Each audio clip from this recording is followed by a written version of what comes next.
ماہ رمضان المبارک بڑی برکتوں، سعادتوں اور نعمتوں والا مہینہ۔ اللہ پاک نے جو برکتیں اور سعادتیں اس مبارک مہینے کے ساتھ خاص فرمائی ہیں وہ کسی اور مہینے کے ساتھ نہیں۔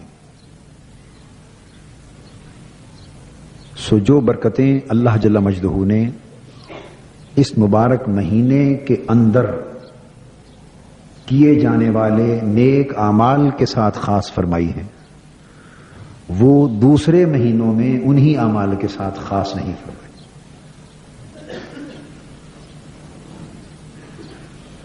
اس مہینے کو خصوصیت اللہ جل مجدہ نے روزے اور رات کے قیام کے ساتھ عطا فرمائی۔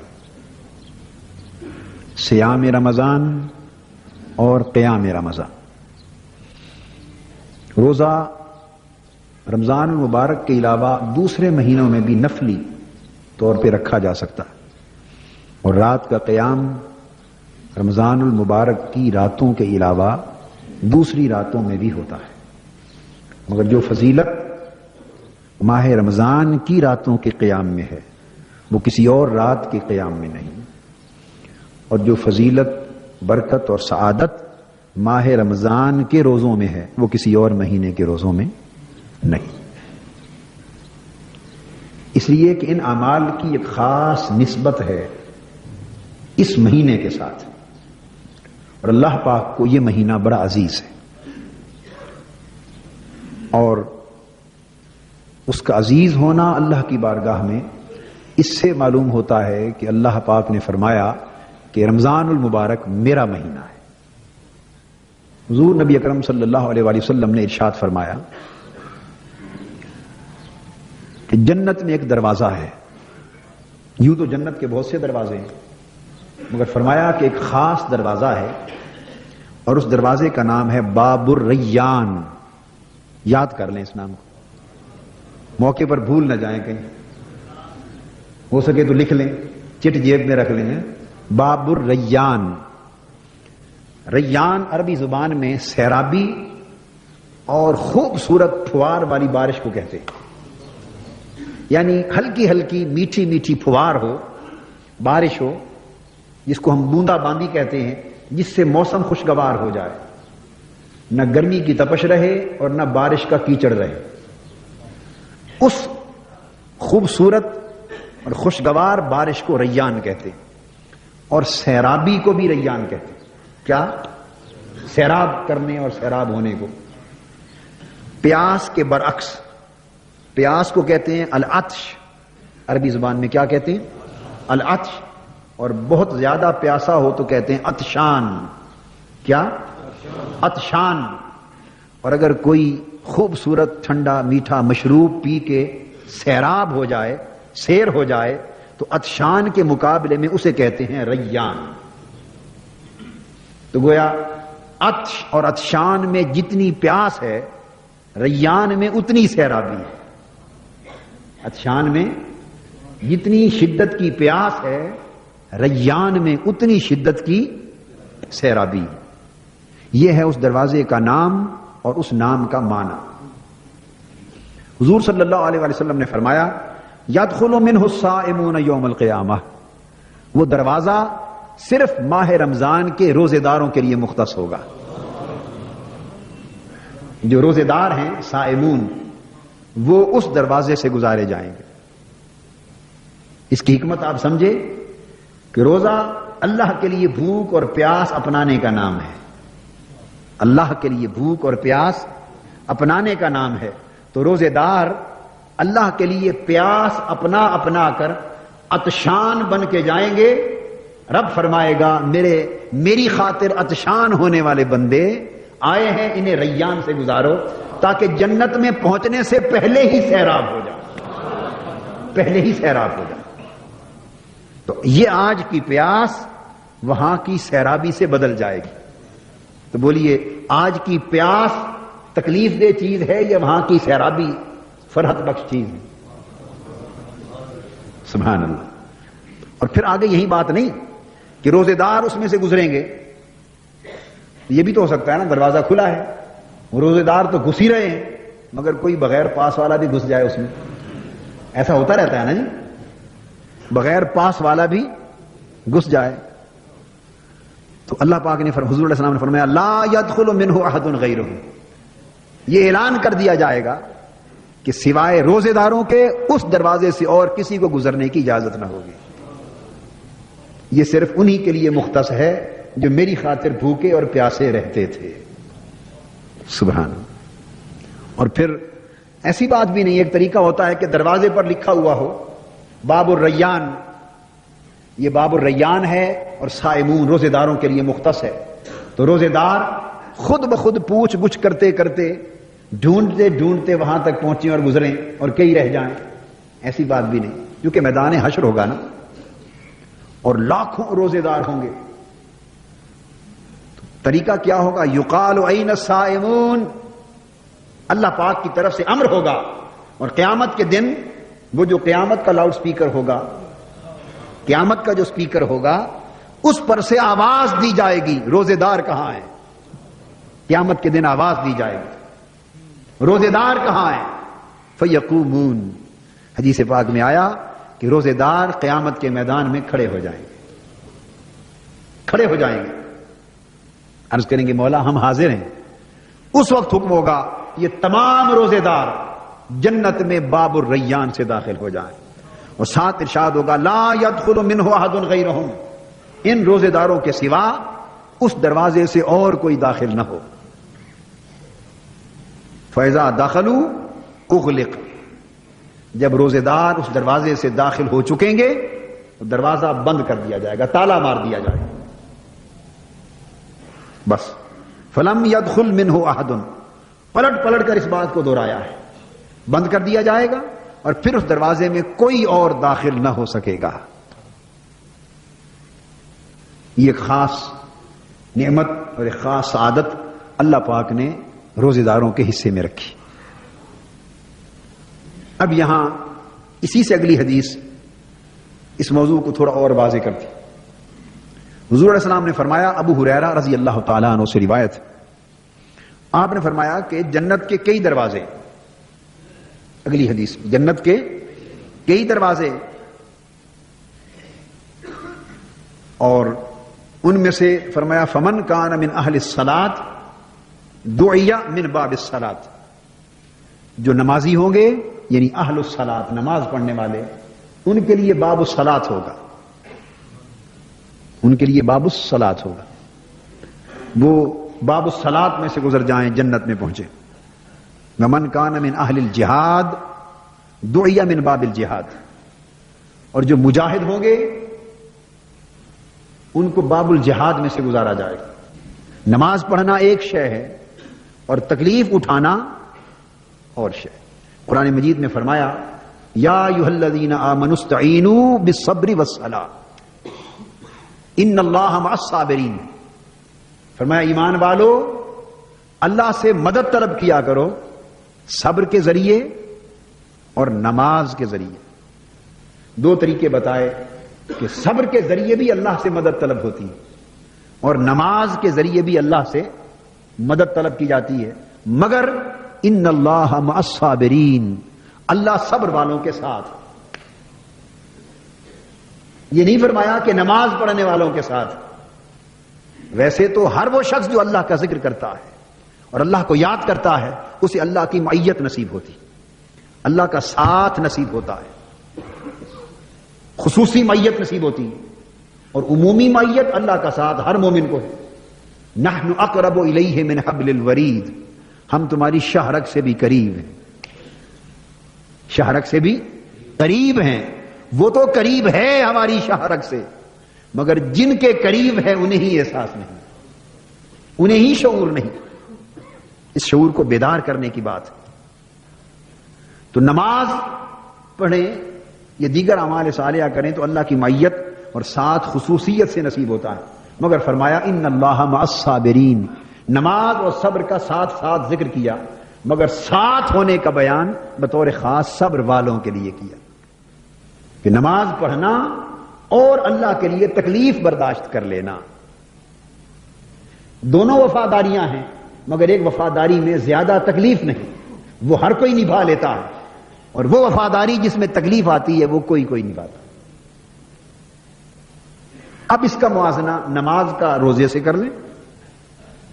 نماز ایک وقت کی عبادت ہے، اللہ جسے توفیق دے وہ نبھا لیتا، اور روزہ خاص لمحوں تک، اور چونکہ موسموں کی تبدیلی بھی آتی، اگر گرمیوں میں آ جائے تو اس گرمیوں کے روزے کے مقابلے میں ریان کا ذکر آیا ہے کہ وہاں پیاس ستاتی، تو مسلسل اپنے آپ پر بھوک اور پیاس اور نفس کی لذتیں، راحتیں اور خواہشیں روک لینا اپنے آپ پر اللہ کے لیے، اس بات یہ ایک صبر ہے، روزہ ایک صبر ہے۔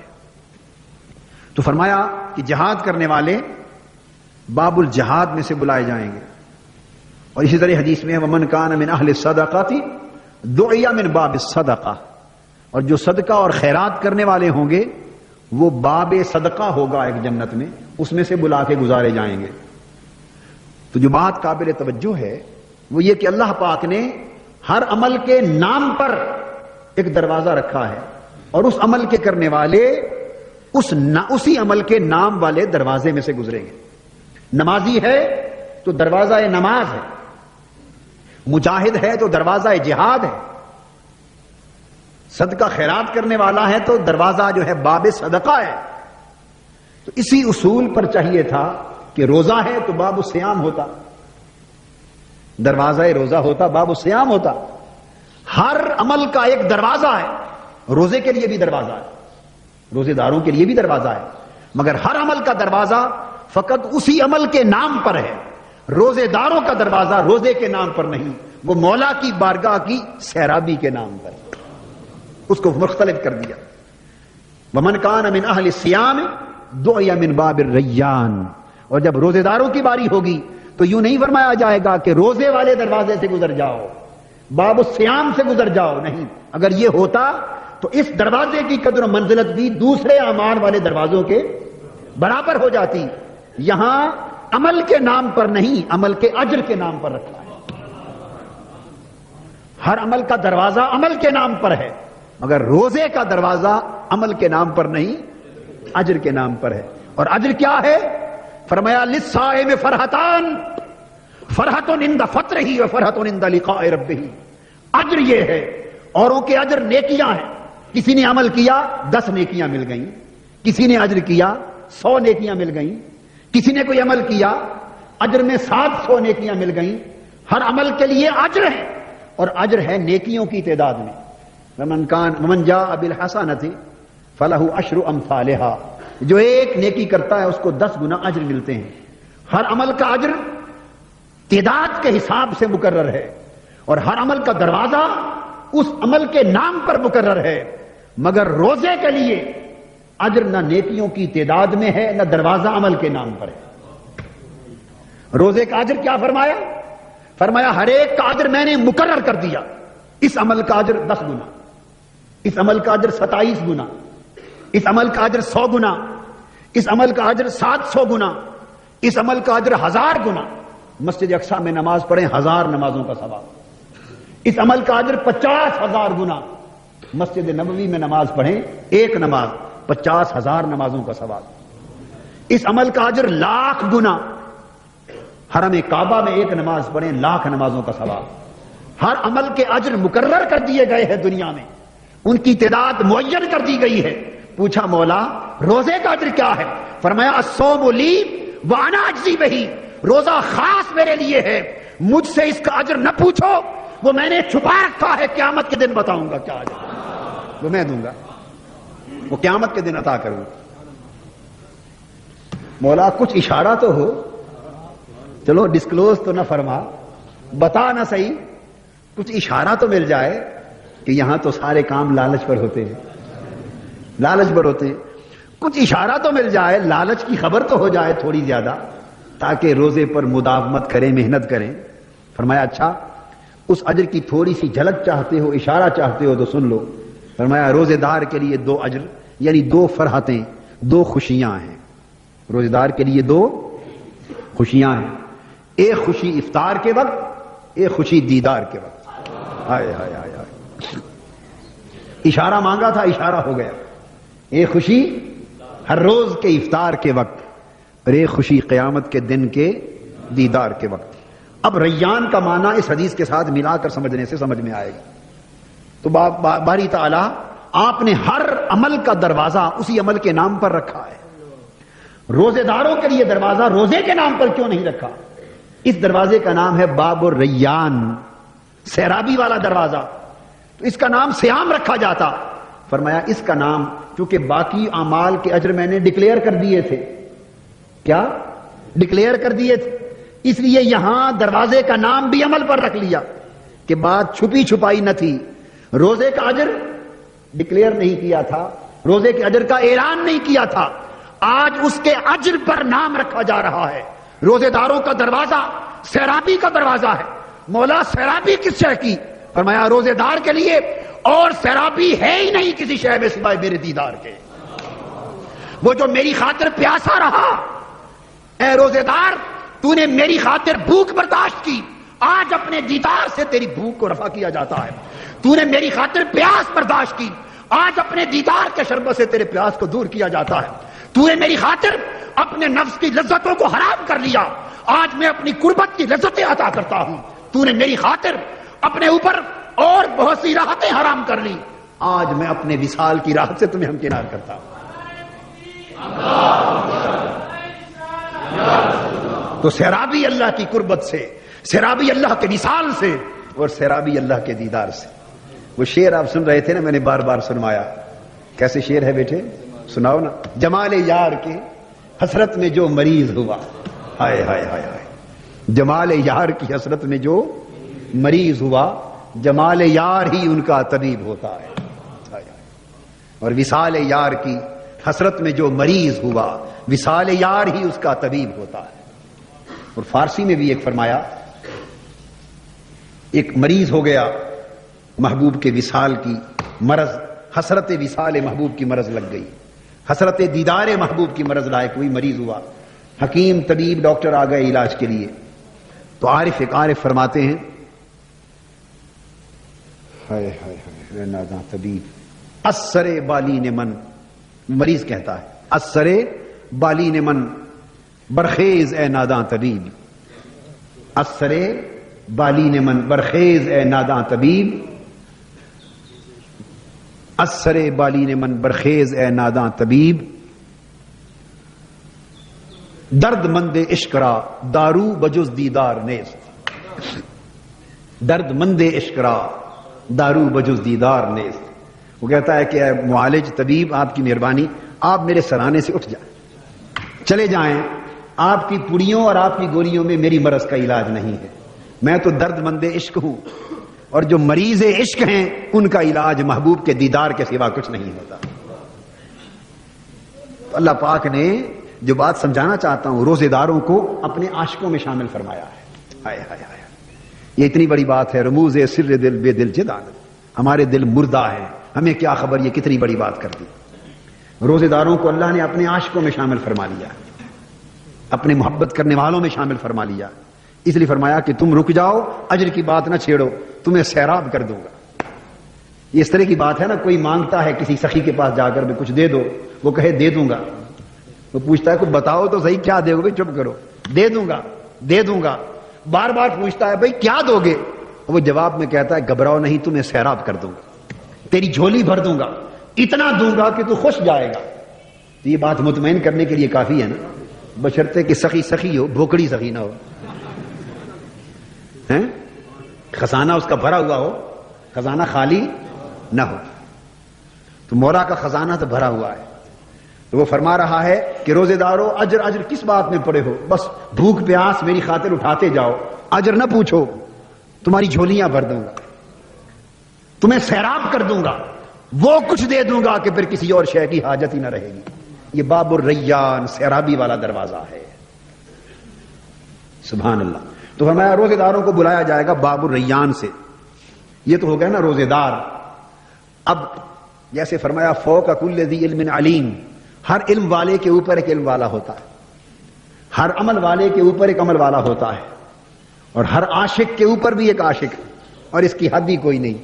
جب حضور علیہ السلام نے یہ فرمایا تو وہ آقا کی امت کے ایک سب سے بڑے عاشق بھی بیٹھے تھے، وہ بول پڑے۔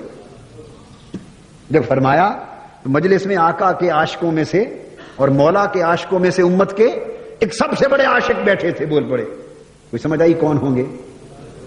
سیدنا صدیق اکبر رضی اللہ تعالی عنہ بول پڑے۔ قال ابو بکر رضی اللہ عنہ بأبی و امی یا رسول اللہ، آقا میرے ماں باپ آپ پر قربان ہوں، یہ تو آپ نے فرما دیا کہ ہر شخص ایک ایک دروازے سے بلایا جائے گا، ہر شخص ایک ایک دروازے سے بلایا جائے گا۔ فرمایا فہل یدعا احد من تلک الابواب کلھا، کیا کوئی ایسا بھی ہوگا کہ اس کو ہر دروازے سے آواز آئے؟ ہر دروازے پہ جو سپیکر لگے ہوں گے نا، ہر ایک کے سپیکر، جیسے یوم حشر کی شان ہوگی تو ہر دروازے پر گویا لاؤڈ سپیکر نصب ہوں گے، اور ہر دروازہ اپنے اندر سے گزرنے والوں کو بلا رہا ہوگا، سپیکر پہ آواز آ رہی ہوگی، بھئی نمازی اس دروازے کی طرف آ جائیں۔ آپ کبھی ہوائی جہاز کا سفر کریں، جب اندر چلے جاتے ہیں آپ، وہ جو لاؤنج ہوتا ہے ڈپارچر لاؤنج، تو یہ انٹرنیشنل فلائٹس پہ عام طور پہ یہاں بھی ہوتا ہے، تو وہاں کئی دروازے 30 40 دروازے ہوتے ہیں، نام لکھے ہوئے ہوتے ہیں، تو لاؤڈ سپیکر پہ اعلان ہو رہا ہوتا ہے کہ جدہ کا مثلا ایئرپورٹ ہے تو پاکستان جانے والے دروازہ نمبر 51 پہ چلے جائیں، ترکی جانے والے دروازہ نمبر 40 پہ چلے جائیں، یونان جانے والے فلاں چلے جائیں، امریکہ جانے والے فلاں، تو دروازوں کے ناموں کا اعلان ہو رہا ہوتا ہے۔ تو بس یوں مثال کے طور پہ سمجھ لیں کہ اس دن ہر دروازے پر سے اعلان ہو رہا ہوگا کہ نمازی دروازہ نمبر باب الصلاۃ پہ چلے جائیں، مجاہد باب الجہاد پہ چلے جائیں، غازی سخی باب الصدقہ پہ چلے جائیں، روزے دار باب الریان پہ چلے جائیں۔ سیدنا صدیق اکبر رضی اللہ تعالیٰ عنہ پوچھتے ہیں آقا تو کوئی ایسا بھی خوش نصیب ہوگا کہ جس کا نام ہر دروازے سے پکارا جا رہا ہو، ہر دروازے سے؟ آگے آپ نے جواب معلوم ہے کیا دیا؟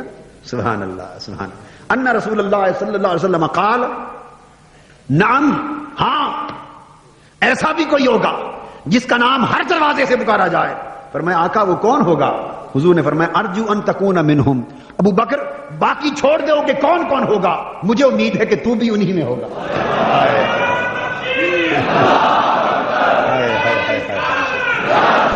یہ رہا تھا ارجو ان تکون منہم، منہم کا مطلب یہ ہے کہ مجھے یقین ہے، جب آقا فرمائے نا ارجو مجھے امید ہے، یہ نقطہ سمجھ لیں۔ اللہ اور اللہ کے رسول جس عمل پہ فرمائے ارجو یا عصا، اس کا عربی لغت کا معنی تو ہے کہ شاید ایسا ہو، یہ مجھے امید ہے ایسا ہوگا، تو یہ قاعدہ ہے شریعت میں اور عربی لغت و ادب کے اندر کہ امید ہے ایسا ہوگا، شاید ایسا ہوگا، میں توقع رکھتا ہوں ایسا ہوگا۔ یہ کلمہ اگر کوئی بھی کہے تو مراد ہوتا ہے کہ شاید ایسا ہو شاید ایسا نہ ہو، مگر یہ کلمہ جب اللہ یا اللہ کا رسول دو میں سے کوئی کہے تو اس کا معنی شاید نہیں ہوتا، یقین ہوتا ہے۔ مثلا قرآن مجید میں فرمایا عسا ان یبعثک ربک مقاما محمودا، تو عسا کا اگر لفظ کوئی اور استعمال کرے تو مطلب ہے کہ شاید ایسا ہوگا کہ آپ کا رب آپ کو مقام محمود پہ فائز فرمائے، مگر عسا ان یبعثک ربک، اللہ کے لیے لفظ عسا آیا ہے تو اس کا معنی یہ ہے کہ حبیب یقینی بات ہے کہ قیامت کے دن آپ کا منصب مقام محمود ہوگا، اور مقام محمود کیا ہے کہ قیامت کے دن جہاں رب ذوالجلال کی کرسی ہوگی، جہاں سے فیصلہ حشر صادر ہو رہا ہوگا، اس عرش پہ اللہ کی کرسی کی دائیں جانب کرسی پر آقا دو جہاں بیٹھے ہوں گے، اس کرسی کا نام ہوگا مقام محمود، مقام محمود۔ مہمان خصوصی آقا ہوں گے، مہمان۔ تو اب یہاں ارجو ان تکون منہم، اے ابو بکر رضی اللہ تعالیٰ عنہ مجھے امید ہے، یعنی مجھے یقین ہے، مجھے یقین ہے کہ ابو بکر تم بھی انہی میں سے ہوگے۔ دو باتیں معلوم ہو گئیں، کیا؟ ایک تو یہ معلوم ہو گیا کہ سیدنا صدیق اکبر رضی اللہ تعالیٰ عنہ کی شان اقدس میں جو شخص ادنا سب ان کے ایمان پر، ان کے ایمان پر، ان کی مقربیت پر، ان کی محبوبیت پر، ان کی مقبولیت پر، ان کی صحابیت پر، ان کے جنتی ہونے پر اور افضل الخلق ہونے پر اور اتنا بلند رتبہ کا حامل ہونے پر جو شخص شک کرتا ہے اس نے حضور علیہ الصلوۃ والسلام کے اس ارشاد کا انکار کیا ہے، اور معاذ اللہ جو آپ کے ایمان کا انکار کرتا ہے وہ حضور علیہ السلام کے حکم سے بغاوت کرتا ہے کہ حضور تو فرمائیں ابو بکر مجھے یقین ہے کہ جنت میں جانے کے لیے تیرا نام جنت کے ہر دروازے سے پکارا جا رہا ہوگا. آقا انہیں ہر دروازے سے جانے والا کہیں. اور کتنا بدبخت ہے وہ شخص جو ان کے ایمان میں بھی شک کرے. ایمان میں شک کرنے کے بعد اس شخص کی کوئی نسبت حضور علیہ السلام کی ذات پاک سے نہ رہی. ایک تو یہ معلوم ہوا. دوسری بات یہ معلوم ہوئی کہ منہم، ابو بکر تم بھی انہی میں سے ہوگے جنہیں ہر دروازے سے پکارا جائے گا. مطلب یہ کہ آقا کی امت میں سے کئی ایسے خوش نصیب ہوں گے جن کے نام سب دروازوں سے پکارے جا رہے ہوں گے. اور صدیق اکبر رضی اللہ تعالیٰ عنہ تو ان کے سرداروں میں سے ہیں اور ان کے سردار ہوں گے. یہاں جو بات سمجھانا چاہتا ہوں وہ یہ نسبت کی بات. روزے داروں کو ایک نسبت ملی اللہ کے خاص مہینے سے، خاص نسبت ملی، ان کے لیے دروازہ جنت کا خاص ہو گیا. سیدنا صدیق اکبر رضی اللہ تعالیٰ عنہ کو نسبت ملی آقا کی ذات پاک سے، خاص نسبت. ان کا درجہ سب جنتیوں میں ممتاز ہو گیا، سب جنتیوں میں ممتاز ہو گیا.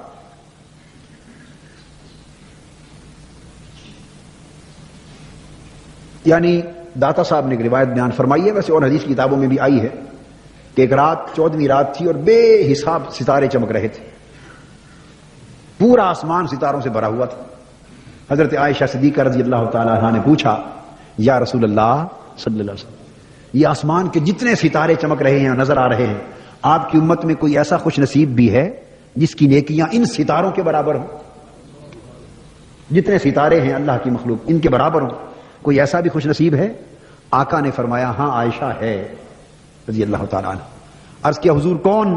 صلی اللہ علیہ وآلہ وسلم. فرمایا عمر. فرمایا عمر. عمر کی نیکیاں اللہ کی تخلیق کردہ ستاروں کی ساری کائنات کے برابر یا ان سے بھی زیادہ. حضرت عائشہ صدیقہ رضی اللہ تعالیٰ عنہ کا چہرہ اقدس تھوڑا سا مرجھا گیا. زوجہ مطہرہ بھی تھی مگر بیٹی بھی تو تھی نا. حضرت صدیق اکبر رضی اللہ تعالیٰ عنہ ایک نسبت ہوتی ہے نا پدری. حضور علیہ السلام بھانپ گئے. فرمایا عائشہ چپ ہو گئی ہو، کیا وجہ ہے؟ عرض کی آقا میرا خیال تھا کہ میرے ابا کا نام لیں گے، حضرت ابو بکر رضی اللہ تعالیٰ عنہ کا نام لیں گے. آپ نے سیدنا فاروق اعظم رضی اللہ تعالیٰ عنہ کا نام لیا تو میرے ابو یعنی حضرت ابو بکر رضی اللہ تعالیٰ ان کا شمار کہاں ہوتا ہے؟ فرمایا عائشہ ان کا نام تو اس لیے نہیں لیا کہ یہ ساری نیکیاں تیرے ابا کی ایک نیکی کے برابر ہے رضی اللہ تعالیٰ.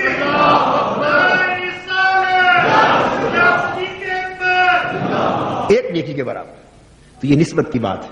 کیا نسبت کی بات ہے؟ یعنی آقا ہجرت پر گئے ہیں، حضور علیہ السلام نے بلایا ہے، ابو بکر مکہ چھوڑ کے مدینہ چلنا ہے. اندر جا کے گھر بتایا ہی نہیں، بس وہیں سے چل پڑے. ہائے ہائے ہائے، یہ ہے نسبت محبت. مہلت نہیں مانگی آقا گھر والوں کو بتاؤ، وہیں سے چل پڑے. نہیں دیکھا پیچھے میرے اہل و عیال کو کیا ہوگا، کافروں میں چھوڑ کے جا رہا ہوں. اب سیدنا علی شیر خدا رضی اللہ تعالیٰ عنہ کی بات بھی اسی موقع پر یاد آ گئی. انہوں نے مڑ کے نہیں دیکھا، چل پڑے.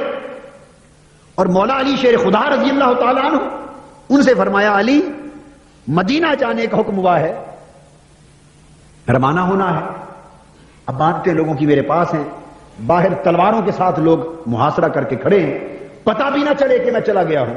عرض کیا آقا حضور تشریف لے جائیں، میں آپ کے بستر پہ سوتا ہوں تاکہ کوئی قتل کرنے کے لیے آئے آپ کو تو میں شہید ہو جاؤں اور لوگ اسی الجھن میں محفوظ رہیں، حضور حفاظت کے ساتھ آگے چلے جائیں.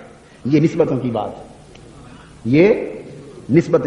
ہر صحابی جس نے رتبہ پایا یاد رکھ لیں، ارے ساری رات کھڑا ہونا تو کئیوں کو نصیب ہوا ہوگا، عمر بھر بلا قضا تہجد پڑھنا کئیوں کو نصیب ہوا ہوگا، زندگی میں سارے غزوات میں جہاد کرتے رہنا کئیوں کو نصیب ہوا ہوگا، علم دین کا فروغ دینا کئیوں کو نصیب ہوا ہوگا.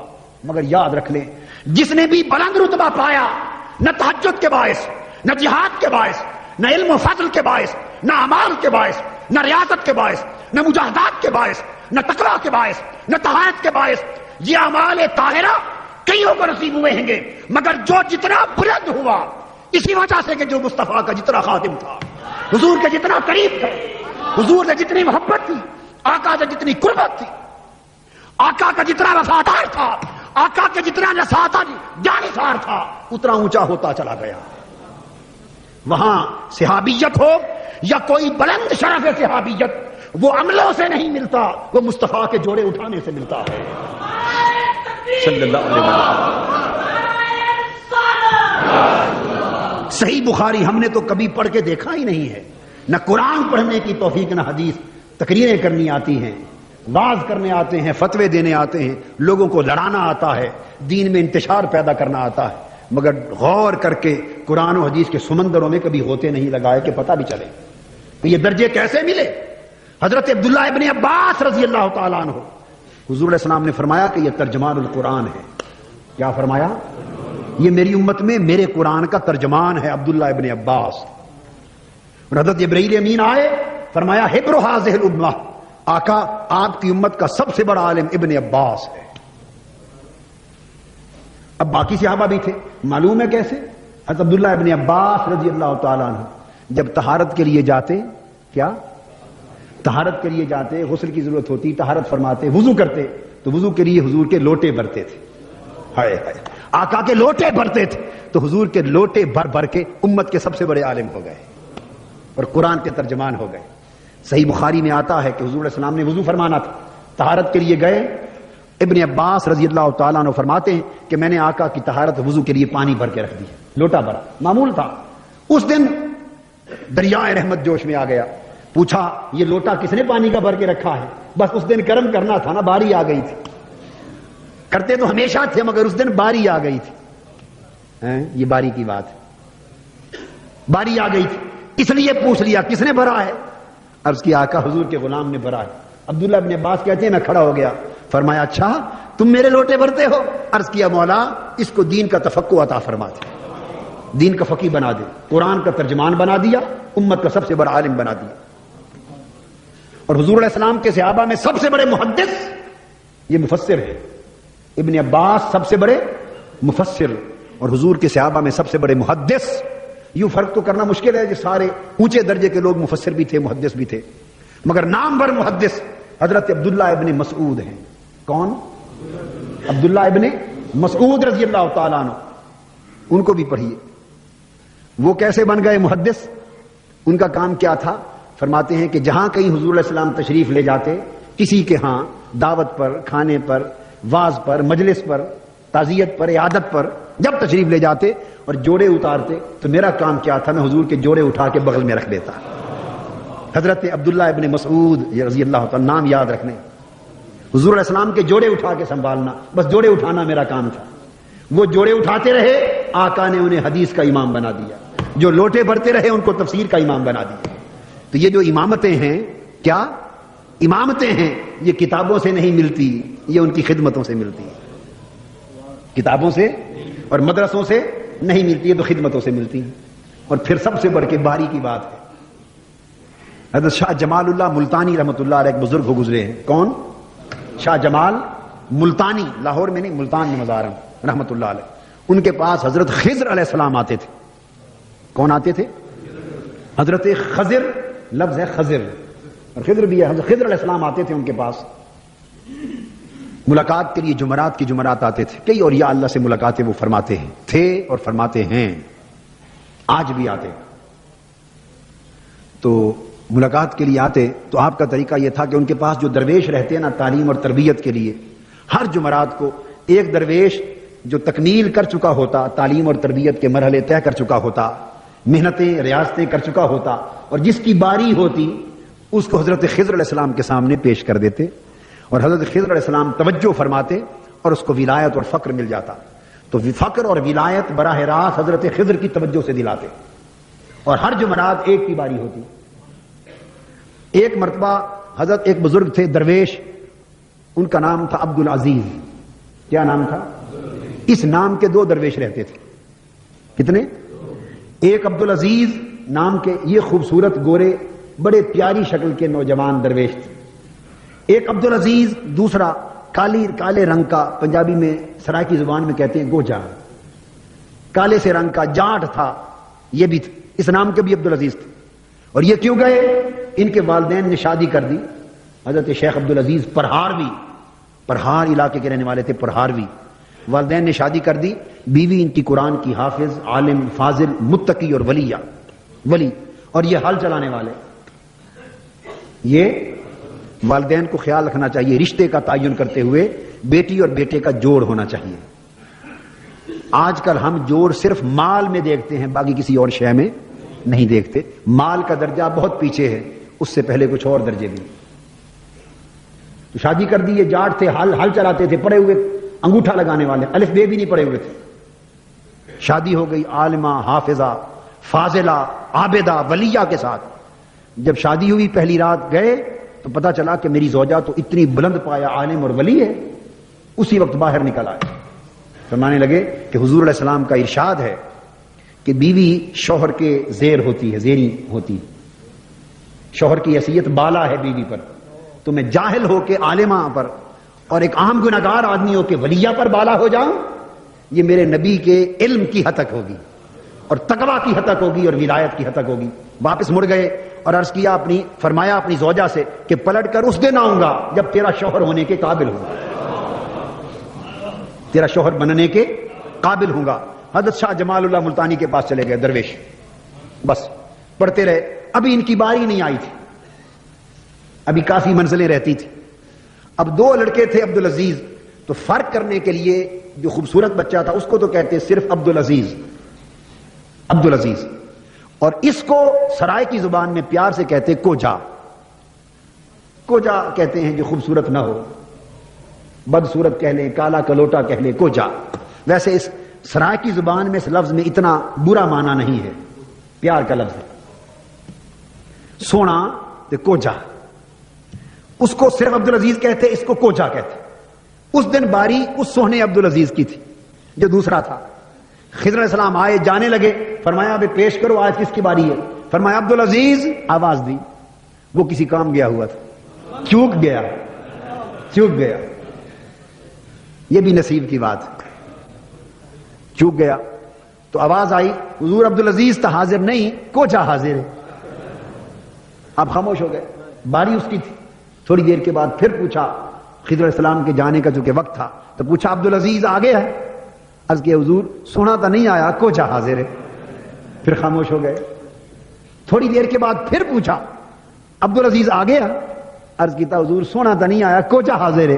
فرمایا آؤ کوجا، پھر تم آ جا، آج پھر تیری باری آ گئی.